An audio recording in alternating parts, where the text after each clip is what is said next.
Hello, कैसे हैं आप सब। आप सबसे रिक्वेस्ट है कि प्लीज़ वीडियो को स्किप करके ना सुनें, इसे पूरा सुनें ताकि आप इसका एसेंस प्राप्त कर सकें। आज मैं आपके साथ rich dad poor dad book के चैप्टर 7 पार्ट 1 के बारे में बातें करूंगी। इस चैप्टर का टाइटल है ओवरकमिंग ऑब्स्टेकल्स, कि आप बाधाओं को कैसे पार करें। राइटर कहते हैं कि जो अमीर व्यक्ति होते हैं और गरीब व्यक्ति होते हैं, उनके अंदर जो एक प्राथमिक अंतर होता है वह है कि वो लोग अपने डर पर कैसे विजय प्राप्त करते हैं, अपने डर को कैसे मैनेज कर पाते हैं। एक बार जब व्यक्ति वित्तीय रूप से साक्षर हो जाता है तो उसकी जो वित्तीय जर्नी है उसके अंदर कुछ बाधाएं उत्पन्न होती हैं, जिन्हें राइटर मुख्य रूप से 5 प्रकार की बाधाएं बोलता है। नंबर 1 है डर, दूसरा है निंदा, तीसरा है आलस्य और चौथा है बुरी आदतें। वहीं 5वां है उसकी नासमझदारी, एरोगेंसी। नंबर 1 ओवरकमिंग फियर, कि डर पर कैसे विजय प्राप्त करें। राइटर कहते हैं कि उन्होंने अपने जीवन में कभी भी कोई ऐसा व्यक्ति नहीं देखा है जिसने कभी पैसा ना लूज किया हो, और ऐसा कोई भी व्यक्ति जिसने कभी भी कोई पैसा लूज ना किया हो वही हो सकता है जिसने वास्तविक रूप से कभी इन्वेस्टमेंट किया ही ना हो। क्योंकि जब तक आप रिस्क नहीं उठाएंगे, आप कहीं पर निवेश नहीं करेंगे, तो आपको कुछ खोने का भी डर नहीं है। और यही कारण है कि हारने के डर से बहुत से लोग अपनी उसी अवस्था में बने रहते हैं। उन्हें डर होता है कि कहीं उन्होंने अपनी इस पूंजी को किसी चीज़ में निवेश किया और वहाँ पर नुकसान हुआ तो फिर वो क्या करेंगे। और यही कारण है कि वो अपने डर को सही से मैनेज न कर पाने के कारण कभी भी सफलता प्राप्त नहीं करते। इसे राइटर के रिच डैड फोबिया कहते हैं, क्योंकि लोगों को अलग अलग तरह का फोबिया होता है। किसी को सांप से डर लगता है, किसी को किसी चीज़ के खाने पर कुछ बीमारी होने का डर होता है। उसी तरह लोगों को अपना पैसा निवेश करने पर उसके लूज होने का डर भी एक तरह का फोबिया ही है। अगर आपको अपने इस फोबिया पर काम करना है तो इसका एक ही तरीका होता है कि आप अपने जीवन में इस तरह की चीज़ों को जल्द से जल्द प्रारंभ करें। एक तरह से अगर आप अपने पैसे को निवेश करना चाहते हो तो आप अपनी अर्ली 20s में इस तरह के कदम उठाएं, ताकि आप एक सही अवस्था आने तक इस तरह के रिस्क को अच्छे से मैनेज करना सीख जाएं। राइटर के रिच डैड उन्हें एक थ्योरी देते हैं कि वो पसंद करते हैं टेक्सास और टेक्सास में रहने वाले लोगों को, क्योंकि यहाँ के लोगों की एक बड़ी अच्छी सोच है। ये लोग सोचते भी बड़ा हैं, कोई भी चीज़ करते हैं वो बड़े लेवल पर करते हैं, और जब ये गिरते हैं तो भी बड़े ही लेवल पर गिरते हैं, और इन्हें कभी कोई अफसोस भी नहीं होता। इसलिए अधिकतर लोग जो मुख्य रूप से वित्तीय मामलों में सफल नहीं होते, उसका मुख्य कारण है कि ये लोग सेफ रूप से प्ले करते हैं, और इन्हें हमेशा डर रहता है कि कहीं ये हार ना जाए, कहीं इन्हें नुकसान ना हो जाए। आप इसे अपने आसपास के एग्जाम्पल से ही ले लीजिए ना। क्या आपने कोई ऐसा खिलाड़ी देखा है जिसने सीधे ही एक बार में गोल कर दिया हो? नहीं। क्या आपने ऐसा कोई प्रेमी देखा है जिसका कभी दिल ना टूटा हो? नहीं, ये हो ही नहीं सकता। क्या आपने कभी किसी एग्ज़ाम की तैयारी के दौरान कभी भी किसी एग्ज़ाम में असफलता का सामना नहीं किया? ज़रूर किया होगा, अक्सर लोग करते हैं। परंतु पता नहीं क्यों पैसे के मामले में निवेश करने से पहले इतना अधिक डर, और यही डर मुख्य रूप से कारण होता है कि वो लोग सही से रिस्क नहीं ले पाते और न ही अपने रिस्क को मैनेज कर पाते हैं। टेक्सास के लोगों की एक और कहावत है कि हर कोई जाना तो स्वर्ग चाहता है, लेकिन उसके लिए मरना कोई नहीं चाहता। यानी हर कोई सपने तो देखता है अमीर बनने के लिए, लेकिन उसके लिए जो कदम है निवेश करने के लिए, रिस्क उठाने के, वो कोई नहीं लेना चाहता। राइटर के अनुसार अधिकतर लोग जो वित्तीय रूप से जीत नहीं पाते, उसका मुख्य कारण है कि उन्हें जो उनके पैसे खोने का डर होता है वह उनके जीतने की खुशी से बड़ा होता है, और यही कारण है कि वो अपने इस डर पर विजय नहीं प्राप्त कर पाते। रिच डैड हमेशा राइटर और माइक को कहते थे कि जितने आप फेलर का सामना करोगे उतना ही फोर्सफुली आप बैक करोगे और आप विजय प्राप्त करोगे। इसलिए जो फेलर होते हैं वो विजेताओं को तो इंस्पायर करते हैं, वहीं जो हारने वाले हैं उनको और अधिक हराते हैं, क्योंकि एक व्यक्ति अपनी मिस्टेक से ही अधिक लर्निंग प्राप्त कर सकता है बजाय मिस्टेक न करने के। और जो टेक्सास के लोग थे उनकी भी यही एक स्टोरी है कि वो लोग अपनी असफलताओं का दफन नहीं करते, उनको दफनाते नहीं, बल्कि उन्हें वो इंस्पिरेशन के रूप में लेते हैं और उनसे अपना एम्पायर खड़ा करते हैं। राइटर जॉन डी रॉकफेलर के कोट्स देते हैं। वे कहते हैं कि मैं हमेशा मेरे जीवन में जितने भी बड़े डिजास्टर आए उन सब को एक अपॉर्चुनिटी के रूप में लेता हूँ। राइटर स्वयं जापानीज अमेरिकन होने के कारण एक और उदाहरण देते हैं कि जो पर्ल हार्बर की घटना थी वर्ल्ड वार सेकेंड के दौरान, अमेरिका के लोगों का मानना था कि यह अमेरिका की मिस्टेक थी। वहीं जापान के एक एडमिरल, उनका कहना था कि नहीं, जापान ने जो कदम उठाया है पर्ल हार्बर पर अटैक करके, वह वास्तविक रूप से जापान के लिए घातक सिद्ध होगा।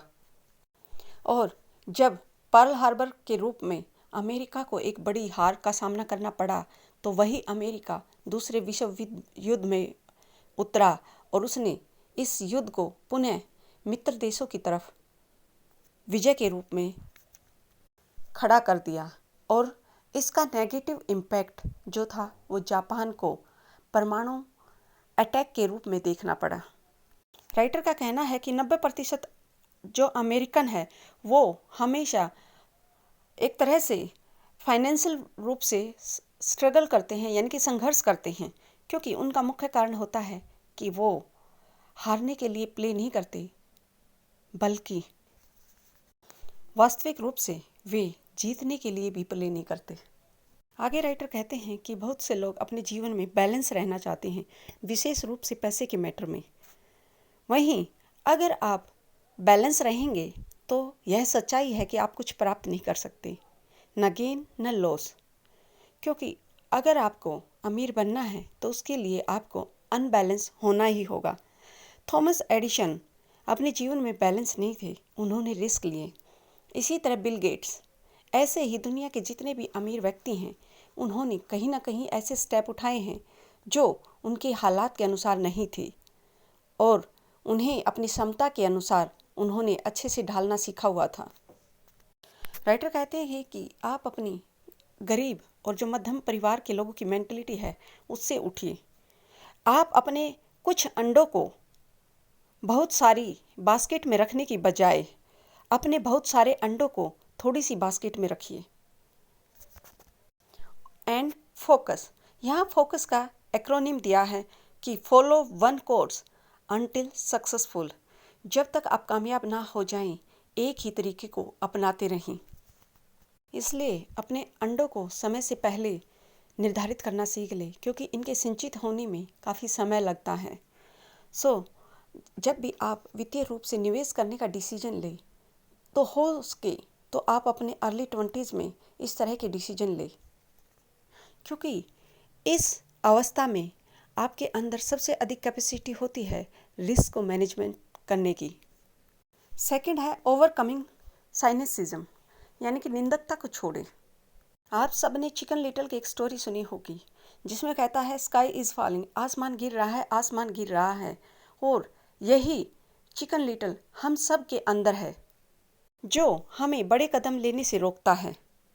कई बार आपके दिमाग में कोई आइडिया आता है और आप सोचते हैं कि हाँ, इस आइडिया पर अगर काम किया जाए तो यह वास्तविक रूप से सफल होगा।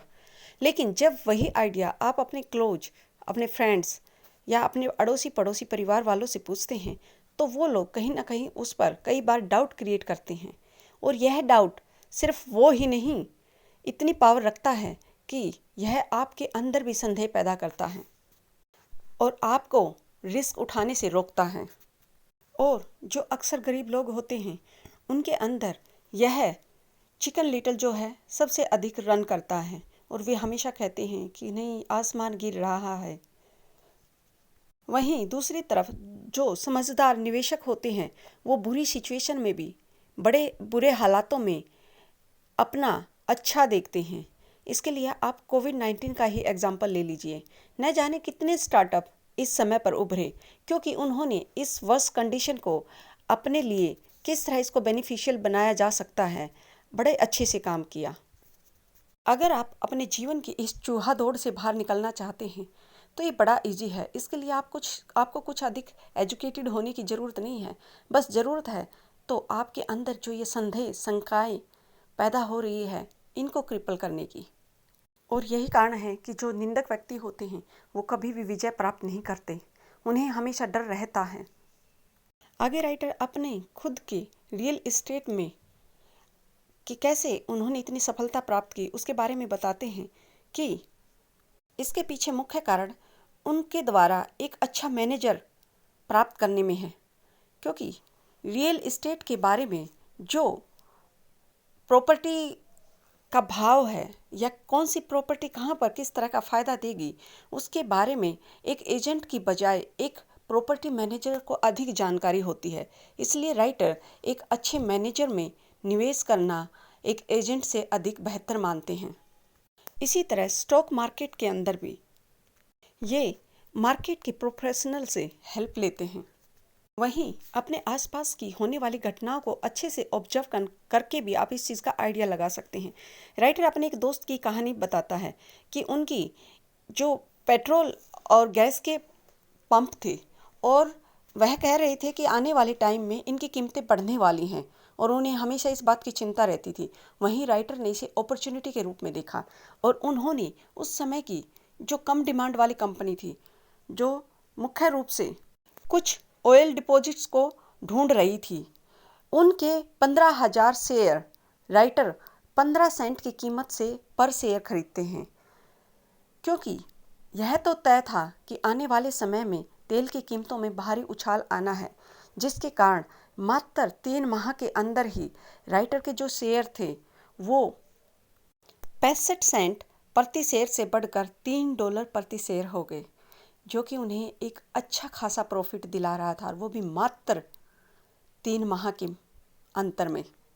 आगे रिच डैड हार्लन सैंडर का उदाहरण देते हैं कि 66 की उम्र में इन्होंने अपने बिजनेस को लॉस्ट किया और ये सब कुछ अपना दांव पर हार चुके थे। इनके पास कुछ भी नहीं था। इस समय ये देश के अलग अलग कोनों में घूमकर अपनी फ्राइड चिकन की रेसिपी बेचते हैं और 1009 बार इन्हें ना का सामना करना पड़ा, लेकिन ये हारे नहीं। लास्ट में जब तक इनको एक हाँ ना मिली और जिस टाइम पर लोग अपनी ज़िंदगी से रिटायर हो जाते हैं, शायद जीवन की आस ही छोड़ देते हैं, उस समय पर यह व्यक्ति मल्टी मिलेनियर बना।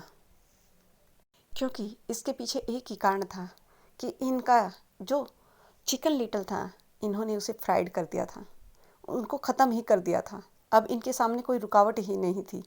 आई होप राइटर की ये बातें आपको पसंद आई होंगी and thanks for listening to me.